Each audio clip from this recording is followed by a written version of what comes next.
Olá, bem-vindos a mais um estudo do Evangelho segundo o Espiritismo. Estamos no último capítulo da obra, capítulo 28, chamado Coletânea de Preces Espíritas. Esse é o 8º estudo somente desse capítulo, dessa obra que compõe a compilação de Kardec sobre o ensino dos espíritos, a codificação kardeciana. Estamos analisando as orações que são direcionadas para pedidos próprios, para pedir em favor dos outros, e estamos na oração feita para aqueles que nos perseguem, especialmente aos que perseguem o Espiritismo. Iniciamos os primeiros comentários sobre essa passagem, sobre essa oração, e vimos que Kardec traz de forma muito emocionada, emotiva, porque ele sofreu bastante perseguição. Então ele traz uma questão mais pessoal pelas perseguições que sofreu, trazendo que era injusto, que as pessoas não podem querer impor as suas crenças às outras e que é um dever do espírita respeitar as demais crenças. Ele traz, portanto, todos os argumentos que demonstram que quando uma doutrina está equivocada, ela cairá por si mesma, enquanto que, se for verdade, prevalecerá porque não pode ser aniquilada.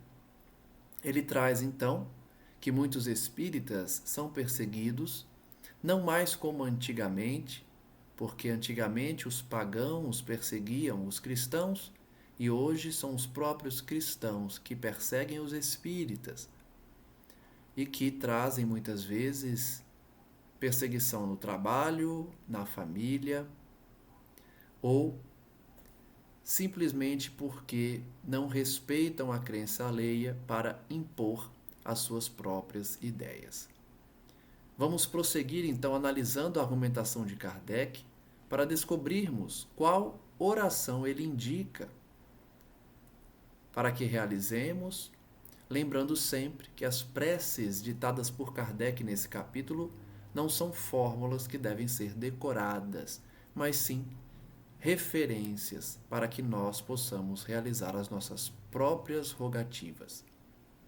Nesse grande texto inicial, então, ele traz a situação das perseguições e que muitas vezes os espíritas perdem o seu ganha-pão porque são perseguidos no ambiente de trabalho.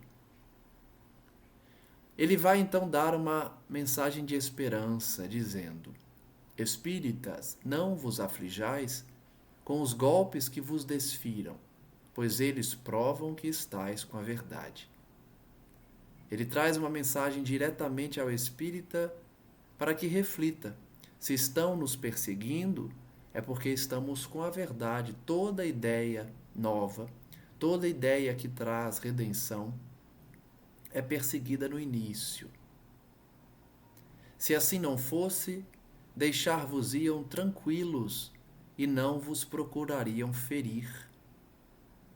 Ou seja, se estivéssemos com a mentira, as pessoas não se preocupariam em nos perseguir.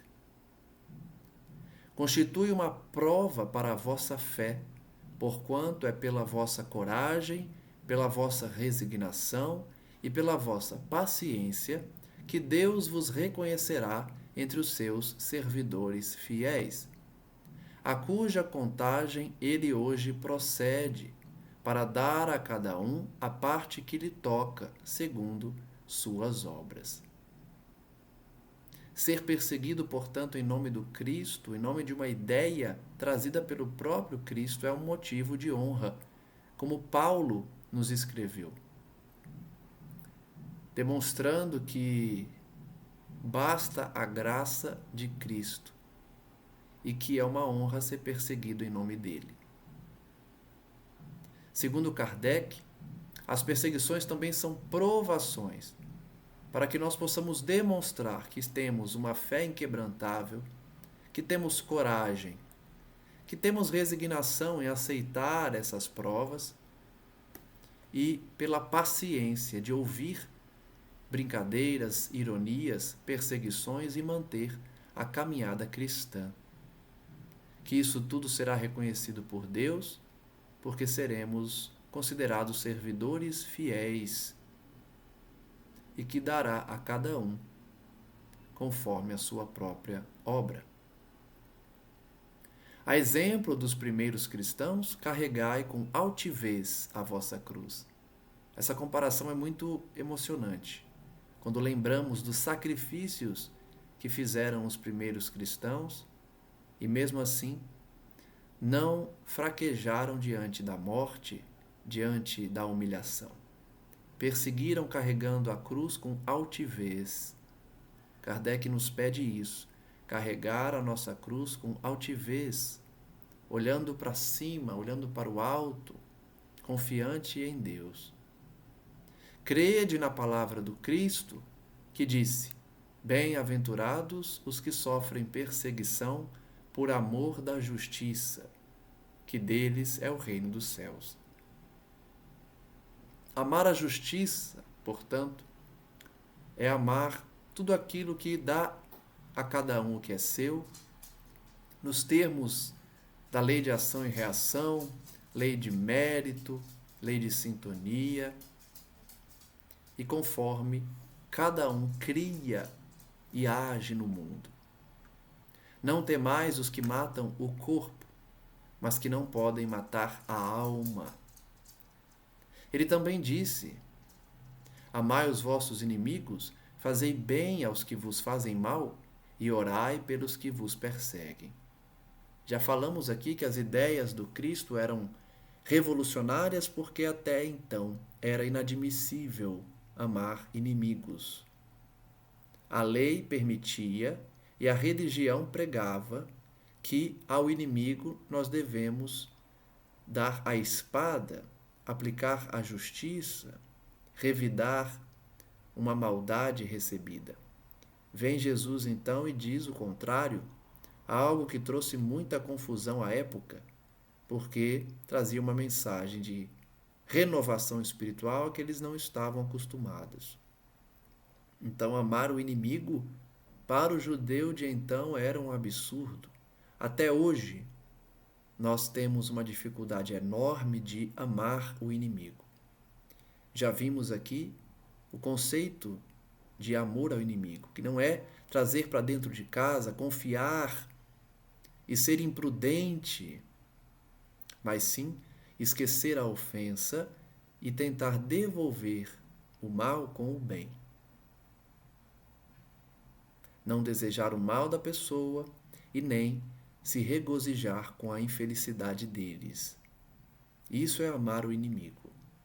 Então, se Jesus ensinou a resistirmos às perseguições, porque somos bem-aventurados, e que devemos ainda perdoar os inimigos e amá-los, isso demonstra que a perseguição ao espírita faz parte de uma provação a que temos que dar o testemunho. Mostrai que sois seus discípulos verdadeiros e que a vossa doutrina é boa, fazendo o que ele disse e fez. Isso me fez recordar de uma página de um dos primeiros livros escritos por Chico Xavier e Valdo Vieira. É um livro que traz uma mensagem sobre uma pessoa que perseguia os espíritas. O livro é A Vida Escreve. E um dos capítulos traz um advogado que estava escrevendo um livro para atacar os espíritas. Ele então, num final de semana, num sítio, resolve escrever essa obra, atacando as ideias espíritas e especialmente os próprios espíritas. Ocorre que ele acaba atropelando uma criança sem querer. E essa criança morre. Ele então fica com uma consciência pesada, com uma culpa enorme na mente, apesar de não ter sido imprudente no acidente. E a reação dos pais dessa criança, que perdoam ele, que não desejam mal a ele, nem buscam qualquer tipo de revide, faz ele refletir muito, porque esses pais eram espíritas. Ele desiste, então, da ideia de escrever um livro atacando os espíritas, porque a conduta dos pais daquela criança fizeram ele refletir que a doutrina espírita traz uma maneira diferente de enxergar a vida e de lidar com as problemáticas, com as expiações. Então, nós mostramos que somos verdadeiros discípulos do Cristo por nosso comportamento, nossa conduta, nossas escolhas, demonstrando, por consequência, que a doutrina espírita é boa, porque imitamos a Cristo. A perseguição, diz Kardec, pouco durará. Aguardai com paciência o romper da aurora, pois que já rutila no horizonte a estrela d'alva. Kardec, então, dá uma mensagem que parece ter sido bem inspirada pelos espíritos, porque ele chega a profetizar de que a perseguição não duraria muito tempo e que era chegado um novo momento para a humanidade. Ele então propõe a seguinte prece: Senhor, tu nos disseste pela boca de Jesus, o teu Messias, bem-aventurados os que sofrem perseguição por amor da justiça. Perdoai aos vossos inimigos, orai pelos que vos persigam. E ele próprio nos deu o exemplo, orando pelos seus algozes. Seguindo esse exemplo, meu Deus, imploramos a tua misericórdia para os que desprezam os teus sacratíssimos preceitos, únicos capazes de facultar a paz neste mundo e no outro. Como Cristo também nós te dizemos, perdoa-lhes, Pai, que eles não sabem o que fazem. Dá-nos forças para suportar com paciência e resignação, como provas para a nossa fé e a nossa humildade, seus escárnios, injúrias, calúnias e perseguições. Isenta-nos de toda ideia de represálias, visto que para todos soará a hora da tua justiça. Ora, porque esperamos, submissos à tua santa vontade. É uma bela prece que justamente traz os preceitos que estudamos sobre o perdão aos perseguidores, sobre o amor aos inimigos, e que essas perseguições nos servem de prova. Provar a nossa fé, provar a nossa resignação, que nós confiamos no Pai apesar de todos os empecilhos que terceiros nos coloquem na vida. E que confiamos nele, doando de nós mesmos a todos que chegam até nós, necessitados ou não, para que enxerguem em nós o discipulado cristão. Vejamos agora a oração por uma criança que acaba de nascer. Então Kardec pula, da oração para os perseguidores para uma bênção de um nascimento de uma criança. Ele explica que somente depois de terem passado pelas provas da vida corpórea chegam à perfeição os espíritos. Ele já inicia o comentário falando da escala evolutiva e, consequentemente, da escala espírita, onde cada indivíduo vai subindo os degraus da evolução até atingir a perfeição.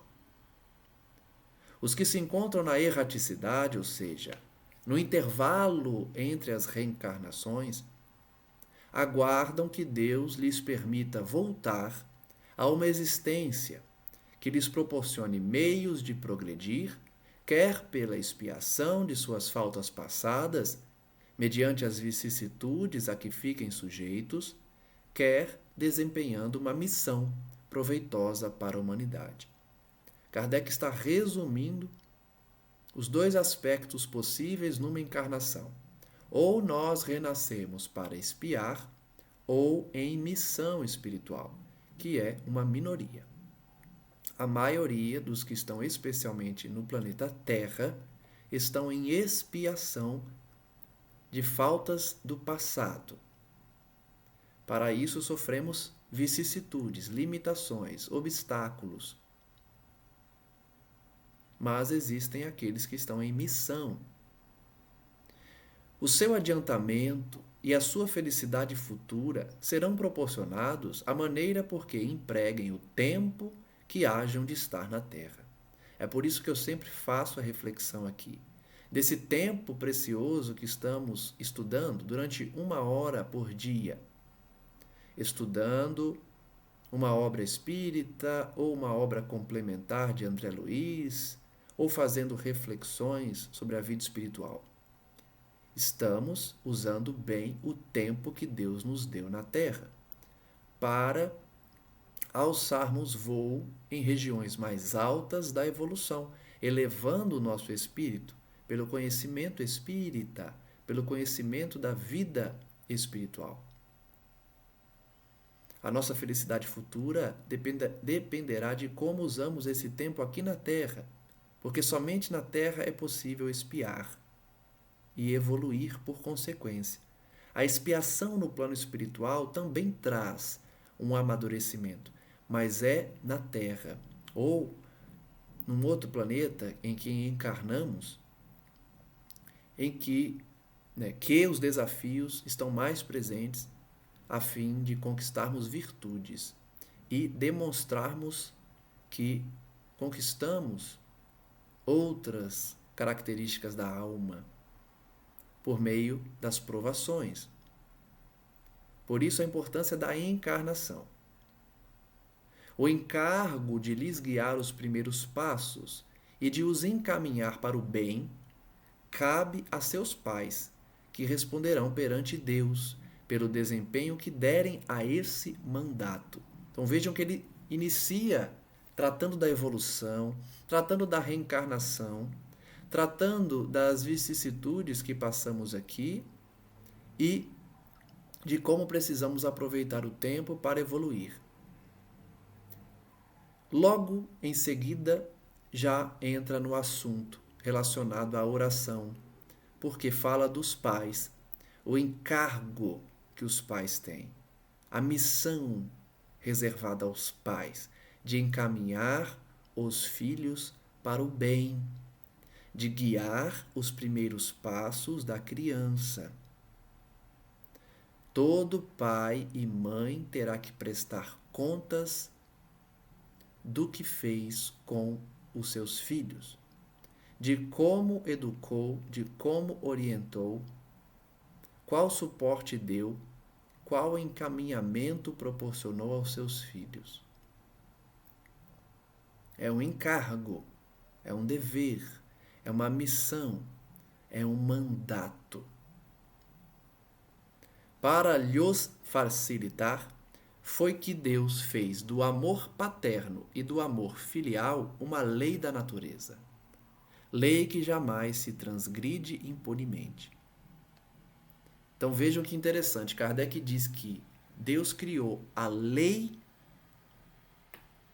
de amor paternal e amor filial para facilitar o trabalho dos pais.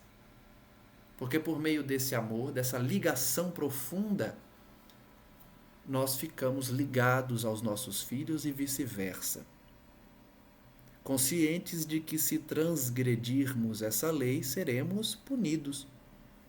Muita gente não gosta dessas palavras de Kardec que fala de punição, prestação de contas, plantar para depois colher. Mas não adianta fechar os olhos para uma realidade. Como o próprio Kardec diz, é da lei. É uma lei que precisa ser cumprida. Então eu escuto muita gente falar que a misericórdia de Deus relativiza o que Kardec chama de punição, de que não é bem assim que as pessoas plantam para depois colher. Depende. Nós não podemos nos iludir.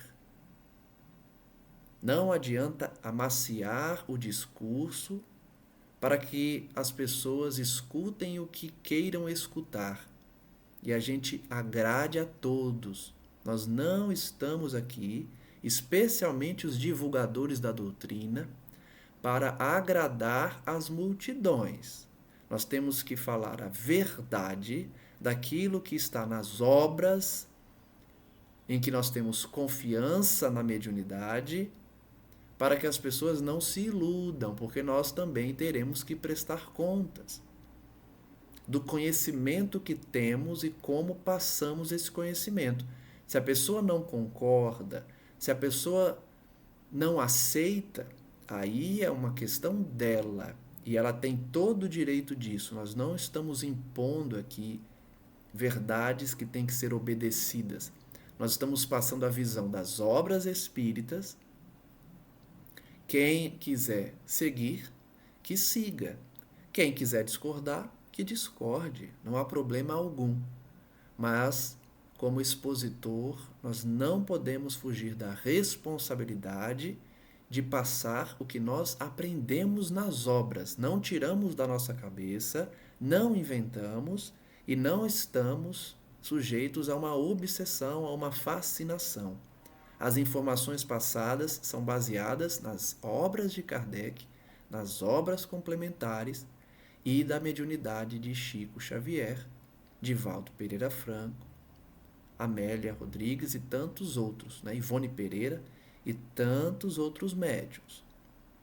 Então, é uma lei, a lei do amor filial e do amor paternal, e os pais têm sim uma responsabilidade no que fazem quando guiam seus filhos. Vejamos então a oração sugerida por Kardec por uma criança que acaba de nascer. Essa prece é para ser dita pelos pais. Espírito que encarnaste no corpo do nosso filho, sê bem-vindo. Sê bendito, ó Deus onipotente, que nolo mandaste. Vejam, considerar todo o nascimento como uma bênção divina, como um presente de Deus. Essa visão que a gente vê muito na Terra hoje, de que filho é peso, filho é compromisso que incomoda, filho é algo que te impede de crescer na vida. É muito perigosa essa visão. Filho é bênção. Filho é dádiva de Deus. Sempre. É um depósito que nos foi confiado e do qual teremos um dia de prestar contas. É porque as pessoas não querem ter essa responsabilidade. Sabem que terão que prestar contas e não querem. Então relativizam a responsabilidade da paternidade, da maternidade. Se ele pertence à nova geração de espíritos bons que hão de povoar a terra, obrigado, ó meu Deus, por essa graça. Notem que aqui também há uma profecia, né? Ele afirma: uma nova geração de espíritos bons povoarão a terra. Porque é chegado o tempo. São chegados os tempos da regeneração planetária. Se é, no entanto, uma alma imperfeita, corre-nos o dever de ajudá-lo a progredir na senda do bem, pelos nossos conselhos e bons exemplos. Se cair no mal por culpa nossa, responderemos por isso, visto que então teremos falido em nossa missão junto dele. A missão da paternidade e da maternidade. Senhor, ampara-nos em nossa tarefa e dá-nos a força e a vontade de cumpri-la. Se este filho nos vem como provação para os nossos espíritos, faça-se a tua vontade. Bons espíritos que presidistes ao seu nascimento e que tendes de acompanhá-lo no curso de sua existência, não o abandoneis. Afastai dele os maus espíritos que tentem orientá-lo para o mal. Dai-lhe forças para lhes resistir às sugestões e coragem para sofrer com paciência e resignação as provas que o esperam na terra. Então destaca-se aqui a postura dos pais que devem agir como Maria agiu diante da informação que receberia o Messias. Faça a vontade do Pai, né? Faça-se a vontade de Deus em mim, disse Maria. Nós também devemos submeter a nossa vontade em detrimento da vontade do Pai. Mesmo que o filho seja uma provação, seja alguém difícil. Outra oração. Meu Deus, confiaste-me a sorte de um dos teus espíritos. Faze, Senhor, que eu seja digno do encargo que me impuseste. Conceda-me a tua proteção. Ilumina a minha inteligência, a fim de que eu possa perceber desde cedo as tendências daquele que me compete preparar para ascender a tua paz. Então, no mesmo sentido, os pais oram para que Deus dê forças nessa missão importantíssima que os pais têm, para que nós possamos dar aos filhos proteção, para que nós tenhamos a inteligência iluminada a fim de direcionar a criança, perceber suas tendências e corrigi-las. Mais uma oração. Deus de bondade, pois que te aprouve permitir que o espírito desta criança viesse de novo sofrer as provas terrenas, destinadas a fazê-lo progredir. Dá-lhe luz, a fim de que aprenda a conhecer-te, amar-te e adorar-te. Eu já disse aqui, né, que os meus pais me orientaram, a minha mãe me levou às aulinhas de evangelização, à juventude espírita. Então, quando os pais pedem a Deus que o filhinho seja bem orientado, possa despertar em seu coração os ensinamentos cristãos, ele age também, eles agem, né? Pai e mãe, no sentido de orientar e levar para os templos, para as religiões. sabendo que Deus oportuniza a reencarnação porque é bom, porque é misericordioso. Somente progredimos por conta da reencarnação. Faze pela tua onipotência que esta alma se regenere na fonte das tuas sábias instruções, que sob a égide do seu anjo guardião, a sua inteligência se desenvolva e amplie, e o leve a ter por aspiração aproximar-se cada vez mais de ti. Percebam que a oração visa que Deus inspire a criança, porque os pais sabem que eles direcionam, eles orientam, eles dão o suporte dos primeiros passos, mas depende do indivíduo despertar em seu coração essa vontade de amar a Deus, adorá-lo, de nos regenerarmos, de desenvolvermos nossa inteligência. Então, os pedidos são todos voltados para que Deus desperte na criança esse dever cristão, essa vontade de querer se aproximar de Jesus e do Criador. Que a ciência do Espiritismo seja a luz brilhante que o ilumine através dos escolhos da vida. Que ele, enfim, saiba apreciar toda a extensão do teu amor, que nos põe em prova para purificar-nos. Esse pedido é o mais importante, não é? Porque diante de um planeta que tem tanta expiação e tantos desafios, o maior deles é manter a caminhada digna, manter a confiança no Pai, apesar das provações que nos purificam, das expiações que nos fazem saldar dívidas. Senhor, lança paterno olhar sobre a família a que confiaste esta alma, para que ela compreenda a importância da sua missão e faça que germinem nesta criança as boas sementes, até o dia em que ela possa, por suas próprias aspirações, elevar-se sozinha para ti. Notem, então, duas questões. A primeira,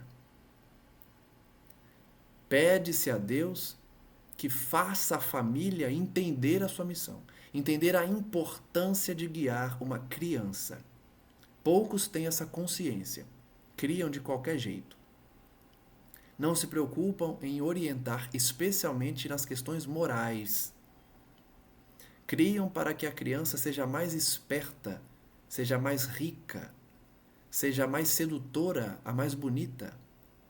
E se esquecem, muitas vezes, de orientar na questão mais importante, que é a questão moral, religiosa, fazendo germinar na criança boas sementes. E o segundo ponto importante a ser ressaltado é que ele demonstra a missão dos pais nos primeiros passos. Compete aos pais lançar essas boas sementes no coração da criança até que ela possa um dia, por suas próprias pernas, seus próprios desejos, suas próprias aspirações, elevar-se sozinha para ti. Sozinha. Já disse aqui, se nós pudéssemos evoluir pelos outros, toda mãe evoluiria seus filhos por meio dos seus sacrifícios. E elas tentam, mesmo que a lei seja, cada um vai evoluir por decisão própria, individual. Todas as mães tentam elevar seus espíritos por meio dos seus sacrifícios. É natural. É natural. E faz muito bem, né? Porque a mãe acaba adquirindo mérito também ao exercer essa missão com sacrifício e doação integral. Mas Kardec é claro aqui, a criança, uma vez adquirida a maturidade, ela deve elevar-se sozinha para Deus, através de suas próprias escolhas. Então, a missão dos pais vai até o momento que a criança adquire uma autonomia, uma maturidade. A partir daí, cabe a ela elevar-se. Os pais dão só o suporte. E a missão principal é nos primeiros anos da infância. A partir do momento que o indivíduo adquire essa maturidade, essa maioridade, cabe a ele.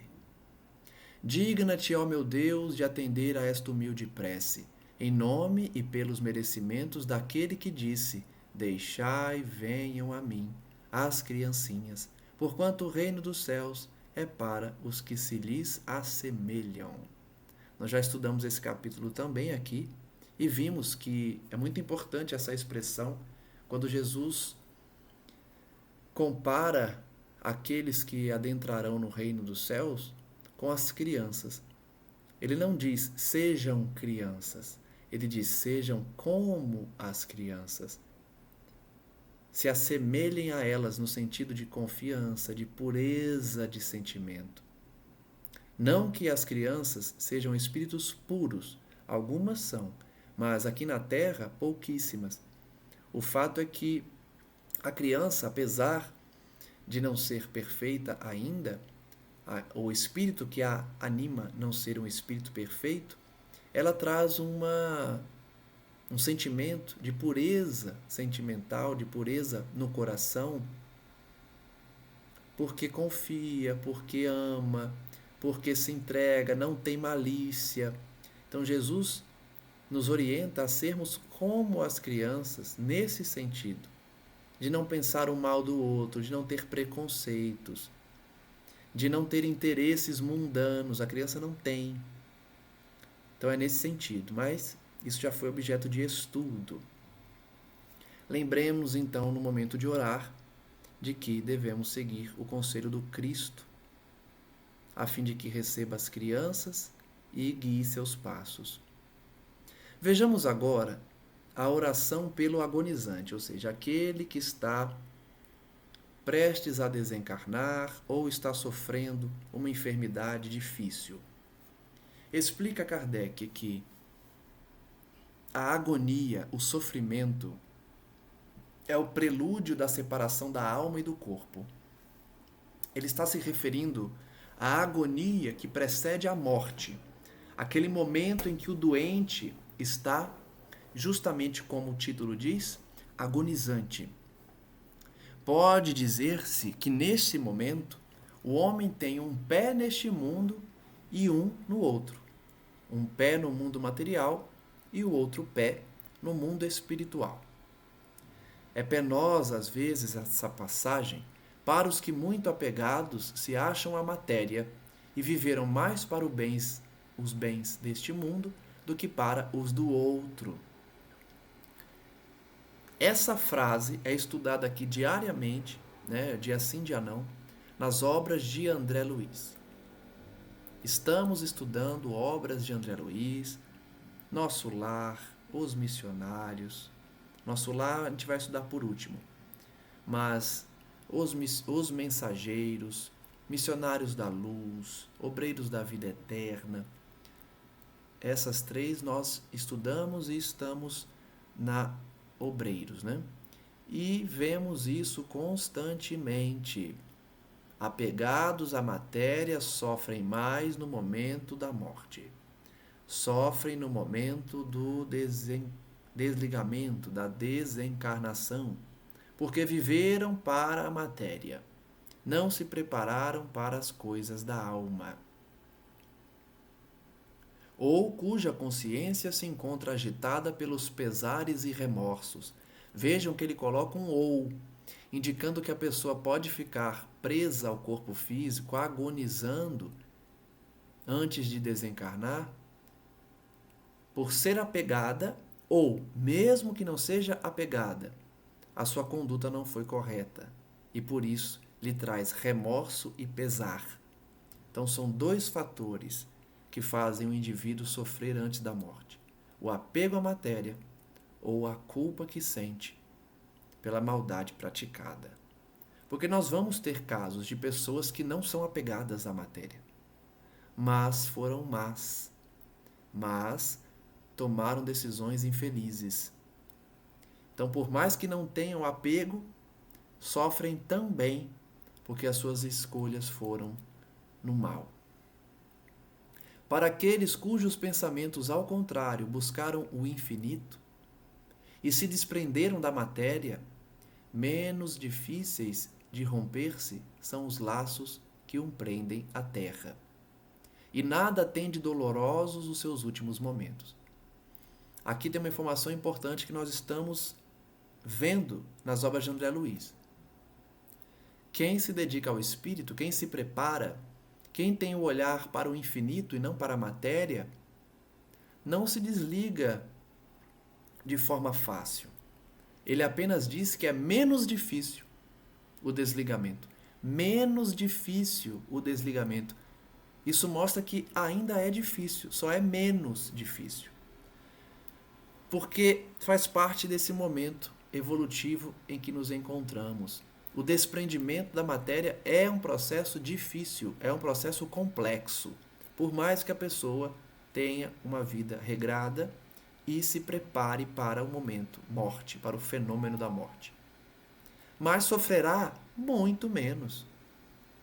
Para os que estão realmente preparados e ligados ao bem, é apenas uma leve confusão, uma leve perturbação, um entorpecimento que passa rapidamente. Diferente daquele que escolheu o mal ou está apegado à matéria. O processo é muito mais doloroso e difícil. Vejam que ele diz: nada tem de doloroso o desligamento para quem se dedicou ao Espírito.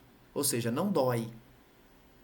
Pode ficar um pouco confuso, pode ficar um pouco sonolento, e aí precisa descansar, mas não dói, não sofre. Apenas um fio liga, então, a alma ao corpo, enquanto que, no outro caso, profundas raízes a conservam presa a este. Eu gosto dessa comparação que ele faz. Eu gosto dessa imagem figurada que ele usa. Aquele que está desprendido da matéria, que se dedicou ao espírito, ao bem, que se preparou para a morte, fica ligado ao corpo físico apenas por um fio, o chamado fio de prata. Enquanto que aquele que foi mal ou apegado é como se tivesse profundas raízes o prendendo ao corpo físico. Olha a diferença de apenas um fio para profundas raízes. A gente consegue enxergar a diferença de como as raízes trazem uma ligação muito mais difícil de se desprender do que um fio. Em todos os casos, a prece exerce ação poderosa sobre o trabalho de separação. Seja para o apegado e o mal, seja para quem se dedicou ao bem e se preparou, a prece exerce ação poderosa nesse momento da separação. Vejamos então a sugestão de Kardec como prece àquele que agoniza. Deus onipotente e misericordioso, aqui está uma alma prestes a deixar o seu envoltório terreno para voltar ao mundo dos espíritos, sua verdadeira pátria. Dado-lhe seja fazê-lo em paz, e que sobre ela se estenda a tua misericórdia. Bons espíritos, que acompanhastes na terra, não a abandoneis neste momento supremo. Estamos estudando nesse exato momento, na obra Obreiros da Vida Eterna, esse fato. André Luiz está visitando Fábio, que, por sua vez, está assessorado por seu pai, o espírito do seu pai. E nós vemos exatamente isso.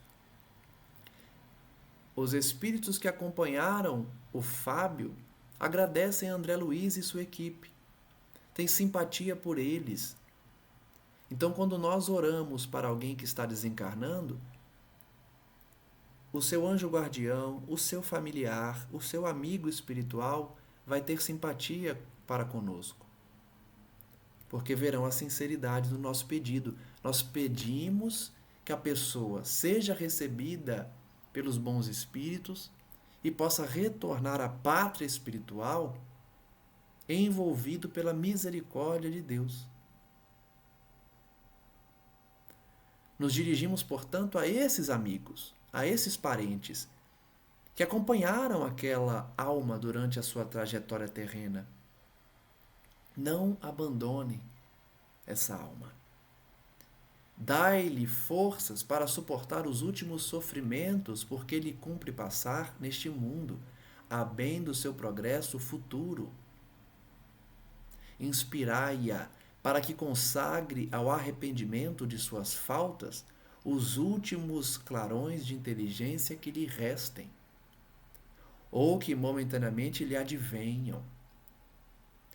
Então, se a pessoa está agonizando, a oração é voltada mais para aqueles que estão com remorso ou com culpa, porque se refere especificamente ao arrependimento das faltas nos momentos de lucidez que tiver. Que a pessoa está sofrendo, né? Como se diz na expressão popular, está mais para lá do que para cá, com o pé no mundo espiritual, os momentos de lucidez podem variar.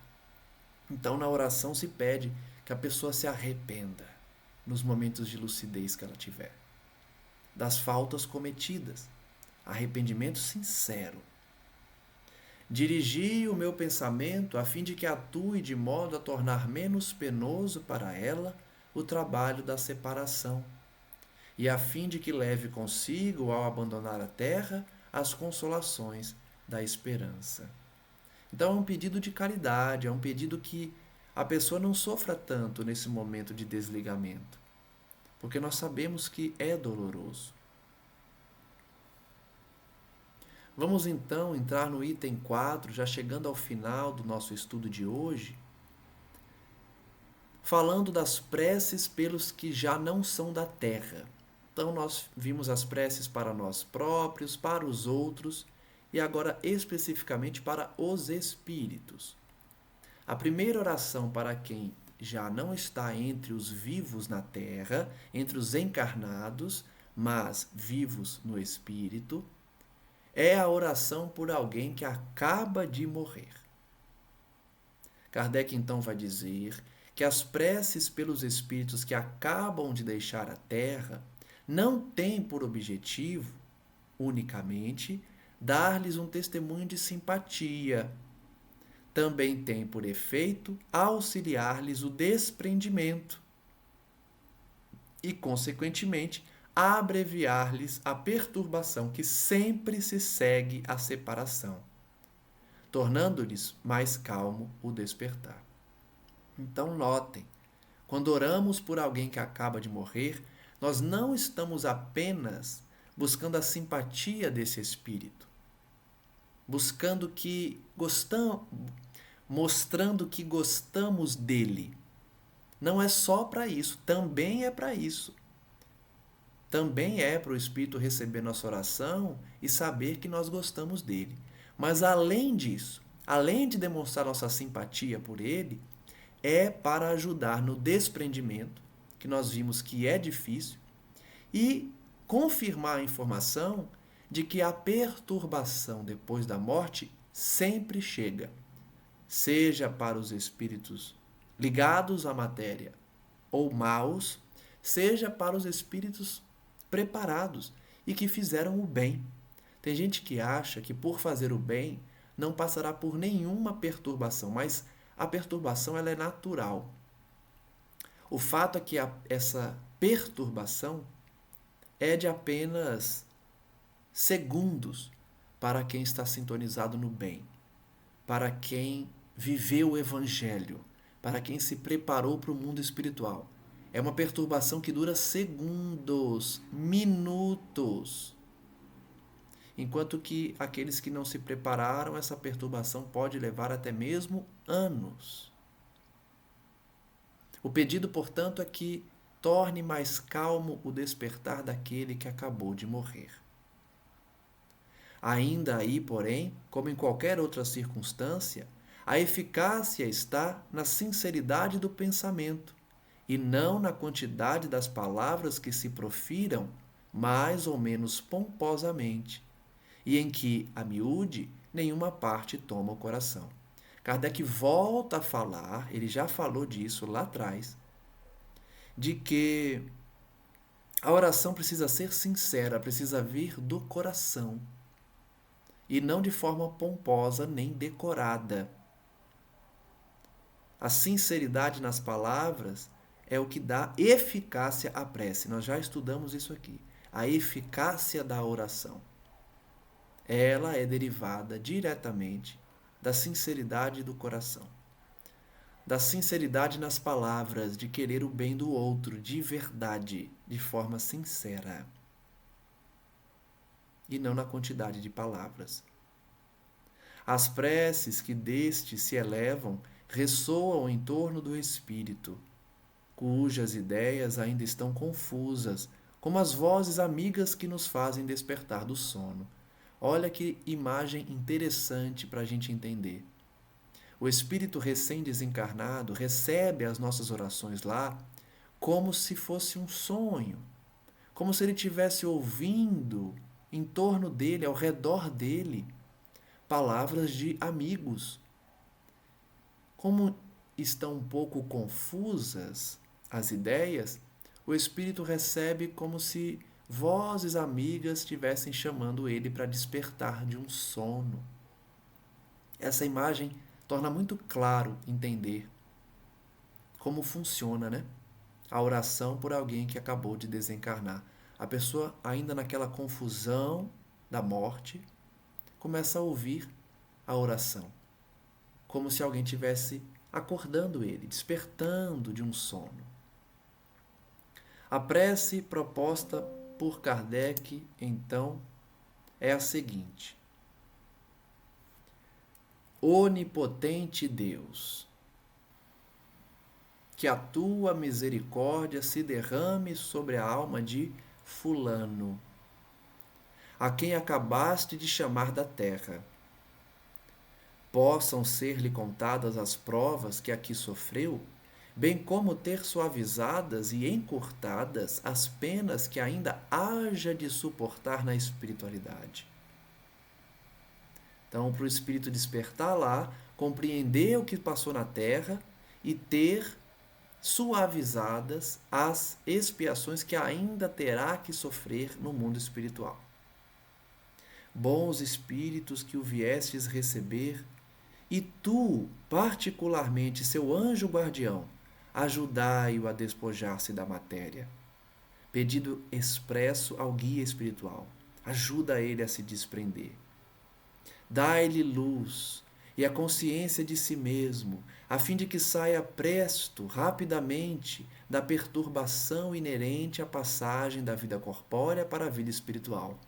Mais uma vez ele ressalta: essa perturbação, essa confusão é inerente à morte. Todos passam. Sejam espíritos presos à matéria ou não, todos passam. Mas que seja rápida, que seja uma perturbação rápida, que passe logo. Inspirai-lhe o arrependimento das faltas que haja cometido e o desejo de obter permissão para as reparar, a fim de acelerar o seu avanço rumo à vida eterna. Bem-aventurada, uma vida eterna feliz. Aqui é importante ressaltar que nós pedimos a permissão para reparar as faltas. Por isso que quando um jovem diz: eu não pedi para nascer, o espírita responde: é verdade, você não pediu para nascer, você implorou, você ajoelhou e rogou a Deus uma oportunidade da reencarnação. A gente pede para voltar, para reparar o mal que fizemos, para acelerar nosso progresso. Então, o pedido que consta na prece é esse: inspira no indivíduo que se arrependa e depois seja autorizado que ele volte para reparar as faltas. Fulano, acabas. Aí se dirige especificamente à pessoa, né? Fulano, acabas de entrar no mundo dos espíritos. Olha que interessante. Fala diretamente para a pessoa. Olha, você acaba de entrar no mundo espiritual. Isso é importante, muita gente não sabe o que é isso, precisa ouvir essa frase. Você entrou no mundo espiritual, no mundo dos espíritos. E, no entanto, presente aqui te achas entre nós. Tu nos vês e ouves, por isso que de menos do que havia entre ti e nós, só há o corpo perecível que vens de abandonar e que em breve estará reduzido a pó. Então, uma verdadeira aula para o espírito que acabou de desencarnar, para ele entender que está no mundo dos espíritos e que a única questão que separava ele dos encarnados era o corpo, que virará pó. Despiste o envoltório grosseiro, sujeito a vicissitudes e à morte, e conservaste apenas o envoltório etéreo, imperecível, inacessível aos sofrimentos. Ou seja, deixou a carne e continua com o perispírito. Já não vives pelo corpo, vives da vida dos espíritos, vida essa isenta das misérias que afligem a humanidade. Na próxima semana nós vamos continuar essa oração, porque eu já vi aí que ela é um pouco mais extensa e é necessário que nós reflitamos sobre alguns pontos desse primeiro trecho, que é justamente o pedido de despertamento do indivíduo recém-desencarnado, a perturbação inerente a todo o processo de desencarnação, de desligamento, e que nós devemos nos dirigir ao guia espiritual da pessoa, aos amigos espirituais, aos parentes e diretamente à própria pessoa, ao espírito que desencarnou, para ele compreender a sua situação, se arrepender das faltas e não mais retornar à Terra para errar. Além de compreender a diferença entre espírito, perispírito, carne e que agora ele não se encontra mais na Terra. Que possamos então ter aprendido como orar em favor de tantos indivíduos que estão prestes a desencarnar, que são perseguidos e também pelos que já estão no mundo espiritual. Que possamos aplicar esses aprendizados, esse aprendizado, para orar também em favor daqueles que nós conhecemos e que já estão no mundo espiritual e sob forma de aprendizado para nós mesmos, a fim de que no nosso momento estejamos também conscientes do fenômeno e que somente a nossa conduta na Terra ditará o nosso futuro no mundo espiritual. A chamada pátria verdadeira. Peço então à espiritualidade amiga que continue a nos abençoar nesse processo de aprendizado, de despertamento espiritual, e que cada um possa receber o Evangelho do Cristo em seus corações, conscientes do dever de pais, mães, educadores, tutores, irmãos, cônjuges, amigos, a fim de que apliquemos a doutrina dos Espíritos e, além dela, as lições de Cristo Jesus, do seu Evangelho, em nossas vidas, amando os inimigos, perdoando as ofensas e as perseguições e dando o exemplo de verdadeiros discípulos de Jesus.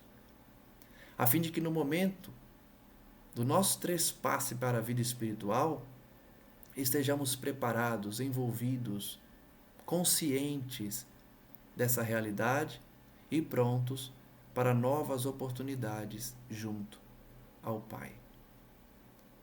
Que os amigos espirituais nos abençoem, nos protejam e que essa luz, essa vibração de harmonia, de amor e de paz alcance a todos que estão em nossas mentes, especialmente aqueles rebeldes, aqueles que querem apenas gozar o mundo e, em queda, estão rindo hoje para chorar amanhã. Que eles possam despertar enquanto há tempo, a fim de que o processo não seja tão doloroso e estejam aptos para receber as dádivas do Evangelho em seus corações. Por fim, que as mentes desses indivíduos também sejam iluminadas, para que os ensinamentos de Jesus possam adentrar os seus pensamentos, alterando a sua vibração e renovando as suas existências, pois somente nele é que encontramos a verdadeira paz e o direcionamento que precisamos para encontrarmos a felicidade.